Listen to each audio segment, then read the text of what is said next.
Alright, so giving you guys a quick overview of where we're at so far. Everything, in my opinion, looks pretty nice. I mean, we don't have too many stray cables. The only one that's down there is just that one, and then that one for the fan. But everything else does look pretty well managed. Now, this is the part that makes me frown big time because I do not have a modular power supply. I have a crap ton of cables that I'm not going to be using. That's, by the way, the next investment I plan on making with this machine is a modular power supply. So that means I'm going to have a bunch of extra cables cluttering up my computer. So what I decided to do is to just tuck the unnecessary cables away underneath here because there is space between the CPU cooler and the actual bottom of the case. So, by the way, this is a Corsair 650 watt power supply. Here's the front of it. What I plan to do, since this has an intake fan on the bottom, I'm actually going to put this in the case upside down. So instead of having it like this, I'm just going to put it in the case like this, so upside down, and I'm probably going to face it this way simply because that's the way that all the cables come out of the power supply so they can reach my parts better. So I'll see how it goes. I'll just put this in like so. So this sort of ruins what I've been working so hard on as far as cable management goes. Alright, so here's what I've done. I've separated it into what I need and what I don't need. So the things I don't need are over here, and these are pretty much just like, the old type of power connectors. A lot of older computers use these, but now we've moved on to SATA and there's just a new power cable, so I really won't need any of these. However, in my old case, as you can see, I tied some of these together. So, however, I tied one of them that I will be needing, which is the cable for my graphics card, this little PCI one. So I will be using that in a little bit, but for now, it's just over here. And over on this side, in the blue corner, if you will, I have the cables that I will be needing. So this is that secondary power for my Core i7 motherboard. Moving on, we have not only one, but we have two of the SATA power connectors. The reason for this is because, well, each of these have 4 on them, and you might be thinking, well, dude, you have 3 hard drives and an optical drive. That's 4. You should only need one of these. Actually, I need 2 simply because of how spaced out the optical drive is from the hard drives. It's just not long enough. So unfortunately, I have to get a whole nother cable up in there just to manage my optical drive. So that sort of stinks, but we'll work with it. And the last one I need is obviously the main power to the motherboard. So let's go ahead and install this massive cables to the motherboard. So what I'll do first is I'll take the biggest PITA, which is the optical drive power, and I'll get that out of the way. So once again, with cable management in mind, the best that I can with a non-modular power supply, I'm going to wrap it up through the back here. And actually what I might end up doing, I do have some cable ties left over. I'll probably just end up tying the rest of these together just to, not take up as much space. But so I'm going to route this up like this. And what I'm going to try to do is use this one on the very end here. Hopefully it'll be long enough to reach, which I don't think it will be. It's going to be close. Alright, actually it did reach. The cable is sort of tight, but there is some give in it, so that's absolutely fine with me. So as you can see, I kind of just threw the rest of the cables up there for now. Those probably won't stay there. I'll find a way to manage them, just tie them together and maybe just put them maybe route them up here somewhere behind, the motherboard. But that's for a rainy day. I'm satisfied with this for now, so let's go ahead and move on. Alright, so the second biggest PITA is going to be the power cable for the hard drives. So I figure what I'll do, and I know this sort of does ruin the look of the case. What I plan on doing is maybe opening this guy up, buying a PowerMac G5 power supply, which takes up the whole bottom of the case. And I plan on, if I can figure it out, online with a tutorial or something, maybe just using that. So in that way, I can actually have the back of the power supply at the end, back here. What I plan on doing with this is just having the power cable plugged into this and just routing it, which is sort of an inconvenience, especially if I have to transport it somewhere. I'll have to open it up and unplug the cable. It will have to work for now until I get to know how to modify a G5 power supply. So as I was saying, I'm going to go ahead and route this probably just back around this way, and then just have these guys come up here to the hard drives. Alright, so what I figured I would do is I would start on the bottom. So here's the power to the SATA. That's now connected. And so now what I have to do, plug in the second one. But I mean, see how this sticks out? Once I put the side panel on, it'll sort of push this in. But I like to do that as much as I can beforehand, just so I get a better idea of how it's going to look. So that will go something like that. And now we're going to do the same thing with the third hard drive up here. trying my best not to block this for you guys. So I believe that's in all the way. And so now we're just going to sort of push them together as much as possible to avoid cable clutter. So, I mean, that's not too bad. That's really the best you can do, which is nice why Apple, the way they do it, especially like with their Mac Pros, you can just slide it in, no cable necessary. That's absolutely genius. But one more cable here doesn't look too bad, but once again, it's just not, the optimal cable management solution. Now what I need to do, pardon all these cables down here by the way, those won't be there obviously, but now what I need to do is actually connect the motherboard power. Now there's one here, and on a lot of Core i7 motherboards, if not all of them, I'm not quite sure. There's that little power connector back there that has to be connected. So what I'm going to do is take the cable. It's actually this guy right here.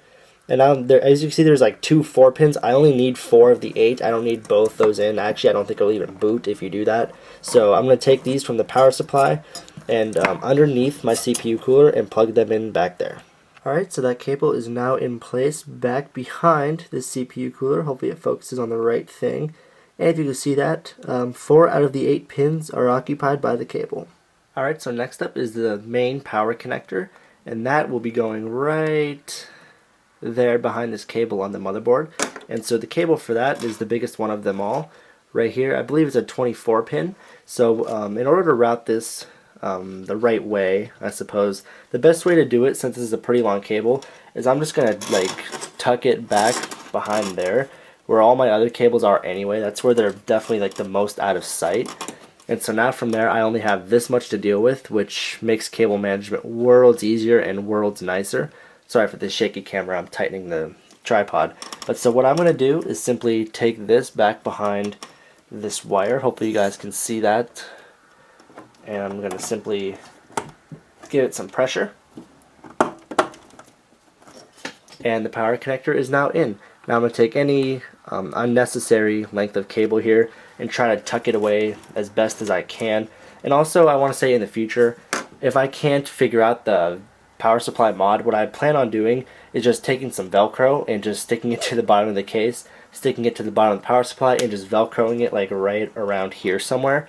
But we'll see where that goes in a little bit of time. So before I go on and route this final cable, I just want to point out that I have made a slight change of how this optical drive is actually powered. As you can see, there's no longer a cable here. What I actually did was, the cable was long enough to where I could route it up and around. You can see the first connector starts here, comes all the way up here, all the way up here, and into my optical drive. So now this is a lot better than having a cable come directly up like this, especially now since this is somewhat cluttered with my front I/O converter cable and my main power cable. So now underneath there is a different story. That's a total mess. But keep in mind, if I had a modular power supply, none of that would be there. So I definitely can't wait to get a modular supply. But as I was saying, we now have one more connector, and this is simply just the power to the graphics card. So let's just, without further ado, I'm just going to connect it. This really shouldn't take that long. So get this a little more centered here. Zoom into this for you guys. Connector is right there. And really there's no better way to do this. I mean, there's really no sense in rounding it like over here, coming up underneath and over. There's really no better way to do it rather than to just take it like so and plugging it in. And that's pretty much it. I mean, as you can see over here, the only thing I've left on the table over here is the fan that goes on the CPU cooler, and I'll put that on in just a second. But as far as hardware components go, that is it. I mean, I have a screwdriver there, but everything else is put in the case. Alright, so how this fan works is we have the fan like this, and the air in this fan blows this way. As you can see, because the rounded edges are pointed towards you, so air will be blowing that way through the cooler. It's now these 80mm fans will be taking that air and pushing it out the back of the case. So I have a very nice cooling component for my CPU right now. But how to actually mount this, there's 2 of these little brackets here. So the top of the CPU cooler, you can see there's like a little ridge there, like right here. That's where these little connectors go. So on the fan itself, you see there's like 2 little hooks. So on the fan, where the little screw holes are, where you put it if you were using it as a case fan, that's where these little hooks go. This is sort of hard to do with one hand, by the way, but like so. And then from there, They go in these little trenches, and you can see the trench. I'm just going to refer to it as a trench, but it has a little hook there, so that acts as a little placeholder like that. So now let's do the same thing for the other side. You can hear it click into place. Now that fan will stay there, and we have to do the same thing for the bottom. Alright, so as you can see, the fan is now mounted on the CPU cooler, and now all it has to be done is the fan needs to actually be plugged in. So I have one more fan header on my motherboard located right around here.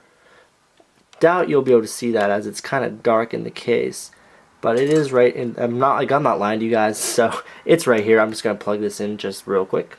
Alright, the cable's in for the fan, and here's pretty much one last look at the open case. So we'll just sort of pan around in here. We'll try to zoom in. Graphics card, SATA controller, CPU cooler, my mess of wires down underneath the CPU cooler. Moving over to the power supply itself with the main connector and the front I/O cable and all my hard drives, and we're back up to the optical drive. So before I put the side on this guy, I do have to have my power cable like pretty much in the case, since I don't have the modified power supply or anything. Like I said earlier, I plan to have this done, but for now what I have to do is I actually have to plug the cable into the power supply, and I'm going to route this out and then have this route out through the back of the case. So hopefully you guys can see that. Now I'm simply just going to pull this tightly. Now this does kind of suck, I have to admit, but it's better than not having a G5 case. Am I right, or am I right? So really quick, getting this done here. I'm just going to run this along this inside edge, make it look as nice as it possibly can. And there you go. So now without further ado, I'm going to put this side panel on. So cable management is probably pretty close to as good as you can get it with a modular power supply. It would be nicer if I had one, but look for that unboxing hopefully in a few months. I want to get one sometime this year. Would be very nice. But anyway, like I was saying, I'm going to put the side panel on. Alright, and nice and flush. Hope you guys can see up top. I'll raise it up a little bit, nice and flush. And we're now done. Now despite the computer sort of having a tail, it's nice on the inside, it's nice on the outside. So now let's go ahead and fire it up. So after all the hard work of reassembling the computer, I present to you my Hackintosh in the PowerMac G5 case. I absolutely love the look of it. It looks very nice. I've been waiting to have something like this in my room for a while. Even though it's not a real Mac, it's probably the best, like the next best thing. I absolutely love the look of it. One day I'll have a real Mac Pro. So back behind you can see the blue light of the clear CMOS switch. Both monitors plugged in, etc., etc. So now it's time to test to see if this cable really works. As soon as I push this power switch, my computer should turn on. Very, very nice. And we'll go ahead, you can see the power LED kicked on there as well. You can sort of see inside my case, but that orange light, that will go off in just a few seconds. That's only on while it's loading the BIOS. So I'll go ahead and place this camera on the tripod. It's going to be like a real-time boot. And we'll see what happens. Alright, nothing's exploded yet. Both monitors are on and kicking. Alright, the Chimera, aka Chimera bootloader, has kicked in. You see right there, loading. Both monitors are up and running. Okay, looks like we're booted into OS 10. Grab my keyboard, input my password. And here we are into OS 10. So, I mean, from the naked eye, this looks like a real Mac. I mean, you can see that light in there did go off, just as I said it would. That power LED is on. I have, an Apple keyboard, Apple trackpad, Apple wireless mouse, and as you can see, I am running OS 10. So if someone were to just come in my room, they would think I have a Mac right now. So it's pretty ridiculous how awesome this is. I can't really explain it on video. It's very nice to have an actual Mac Pro, basically Mac Pro, aka PowerMac G5 case. It looks very nice. So I'm definitely happy with the results. I'm going to continue to work on the inside of this. Maybe one day get that modular power supply, get some of those cables straightened out. But I mean, as far as the outside, you honestly cannot tell at all. So I really don't have too much more to show you guys. So thank you very, very much for watching. I'm at CPU Kid on Twitter. Also check out the article for this video on techsocial.com. There's a link right in the description, so definitely check that out. Lots of other great content from a lot of great other people. If you have any questions about the case, just leave a comment on this video. Please like this video. This video took a while and a lot of editing, so I highly appreciate any thumbs up and or comments down below. So before I ramble anymore, thank you guys very much for watching this insanely long video.